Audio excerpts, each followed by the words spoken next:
যাকে দেখে আমি হয়ে উঠেছিলাম জোনাকি থেকে জ্যোৎস্না, যার প্রেম পাওয়ার জন্য পৃথিবীর প্রেমে পড়া হলো না, জগৎ নাম দিল তার প্রেমিকা। তাকে দেখার পর চাঁদ, ফুল কিংবা প্রজাপতিকেও সুন্দর মনে হয়নি। তাকে ভালোবাসবো বলে অন্য কাউকে ভালোবাসিনি, তবে সে হয়নি আমার অর্ধাঙ্গিনী। আহ, কি ছিল তার মহিমা! জগৎ নাম দিয়েছিল তার প্রেমিকা। সে তো হারায়নি, বরং আমি হারিয়েছি আমায়। সে বলেছিল ভালোবেসে পাল্টে দেব তোমায় বিচ্ছেদের জামানায়।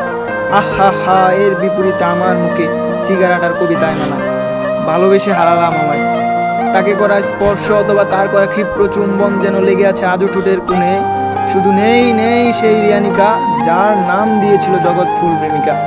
আমি শুনেছিলাম পৃথিবীর মানুষেরা চাইলেই সব কিছু হতে পারে, তাই আমি চাঁদ, সূর্য, মহাবিশ্ব চাইনি হতে, শুধু চেয়েছিলাম একজন তোমায় ভালোবেসে যেতে।